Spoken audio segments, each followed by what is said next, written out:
Pagi adik. Pagi Pak. Bagaimana kabarnya? Baik. Ya, kalian sekarang semangat berdiri. Kita menyanyi beberapa kesilan sambil bintang 1, 2, 3.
Sebelum mulai kelas pembelajaran kita, Pak dulu ya. Kakak semuanya? Ya, semua ya. Sebelum memulai pembelajaran kita, sediakan buku tulis ini.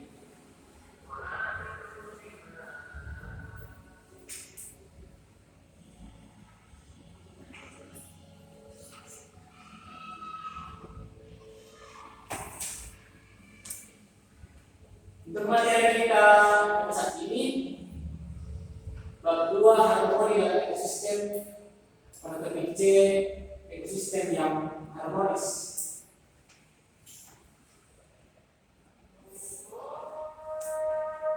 Ada tujuan pembelajaran yang pertama, peserta didik bisa mendefinisikan peran jaringan makanan dalam keseimbangan ekosistem.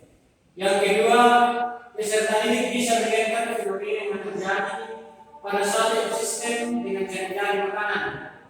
Yang ketiga, peserta didik bisa memahami peran manusia dalam menjaga keseimbangan ekosistem.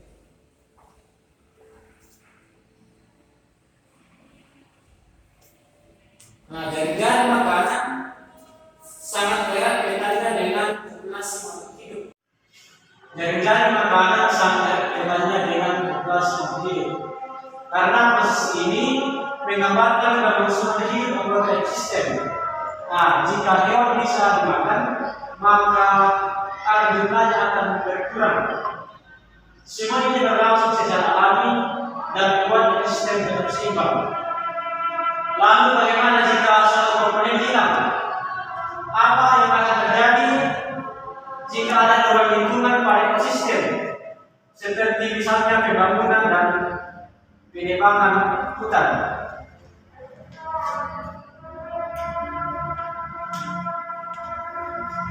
Coba Martina berdiri dan baca di depan keseimbangan ekosistem. Keseimbangan ekosistem, jaringan makanan membantu tetap terkendalinya pertumbuhan makhluk hidup. Dengan adanya makhluk hidup yang terjadi sumber makanan, maka populasi makhluk hidup akan tetap terjaga. Jika salah satu komponen hilang, dapat menyebabkan hilangnya sumber makanan. Hal ini akan berdampak pada keseimbangan jaringan makanan.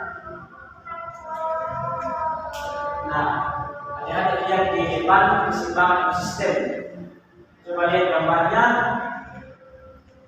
Nah, jika untuk pertumbuhan bunga berkurang, maka akan terjadi persaingan perebutan makanan antara kupu-kupu dan semut.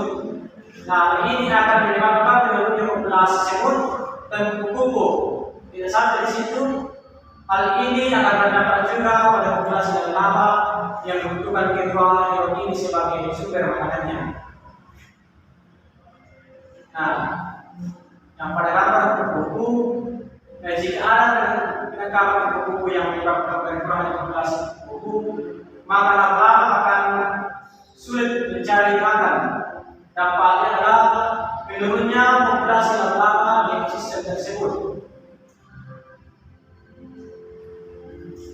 Munculnya anggota hidup baru juga menyebabkan adanya persaingan baru dalam merebutkan makanan. Kata juga memakan kupu-kupu dan laba-laba. Kata akan bersaing dengan laba-laba untuk mendapatkan kupu-kupu. Kata juga akan bersaing dengan burung untuk memakan laba-laba.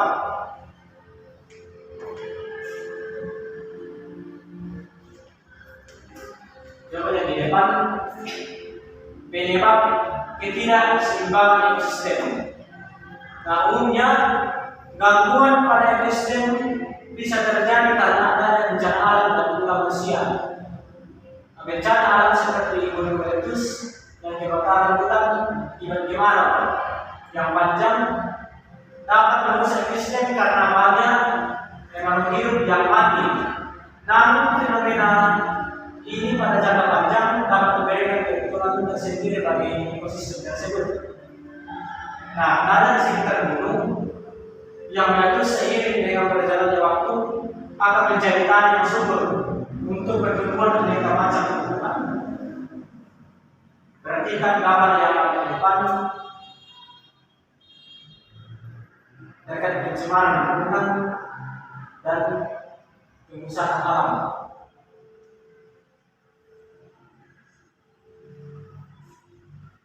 Jadi itu gambar yang tidak seimbang ekosistem yang sangat berdampak pada kerusakan alam.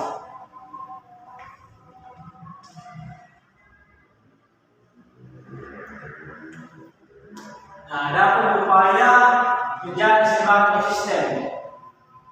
Coba dari dia bacakan 1-5 dan berdiri. Upaya menjaga keseimbangan ekosistem. Yang pertama, membuang sampah pada tempatnya untuk mengurangi pencemaran lingkungan. Yang kedua, menjaga kebersihan lingkungan sekitar. Dan yang ketiga, melakukan kegiatan tebang pilih pada pohon. Yang keempat, melarang dan tidak melakukan kegiatan penebangan hutan secara liar, pembakaran hutan maupun pembunuhan hewan. Yang terakhir, tidak menggunakan cukai harimau, bahan kimia maupun peledak pada penanaman. Nah, jadi upaya menjaga keseimbangan ekosistem itu tidak membuat sampah pada tempatnya dengan sembarangan, supaya kebersihan lingkungan sekitar tetap terjaga. Dan tidak juga melakukan penebangan pohon secara liar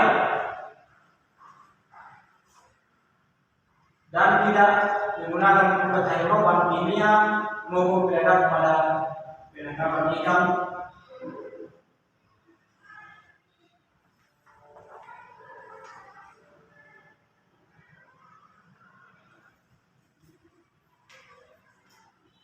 Menganalisis dampak ketidakseimbangan ekosistem. Menganalisis dampak ketidakseimbangan ekosistem. Yang pertama, terjadi perburuan elang untuk terjun ikan. Yang kedua, pembangunan di sekitar sawah yang biasanya menjadi tempat tinggal ular. Yang ketiga, permintaan ekspor karena sawah untuk dijadikan makanan semakin banyak, sehingga banyak terjadi pemburuan kata di sawah.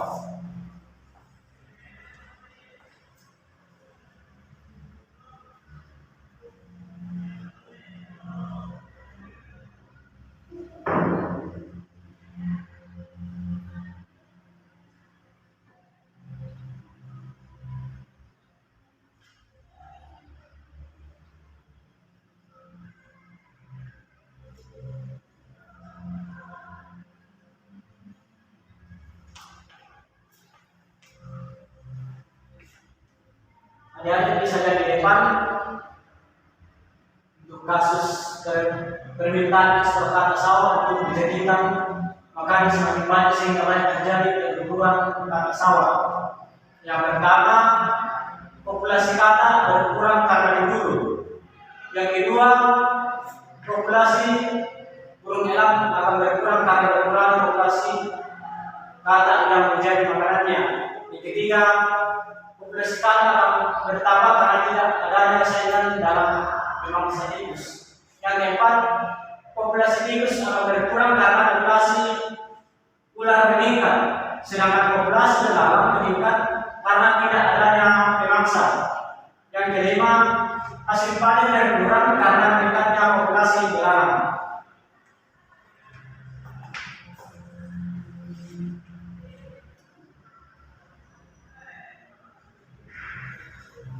Sekian pertanyaan kita. Apakah ada yang mau ditanyakan dari kita ya? Belajar pada sini. Apakah sudah mengerti? Sudah. Ya, kalau sudah mengerti, Pak akan kasih tugas.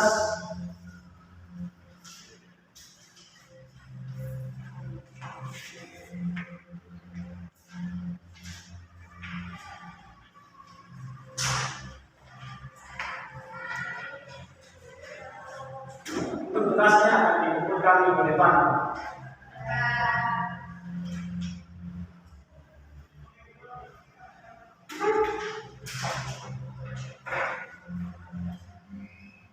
Sampai di sinilah persoalan kita.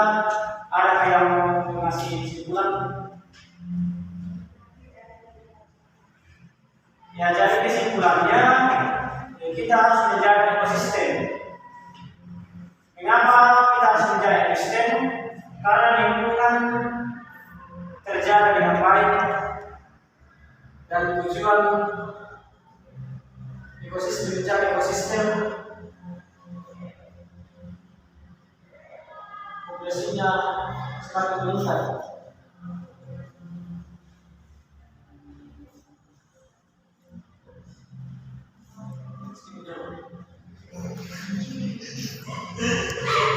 Sampai di sinilah persoalan kita pada saat ini. Semuanya berdiri. Kita menyanyi sebagai bangsa, sebagai kita. 2, 3.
Sampai di sini lah persoalan kita.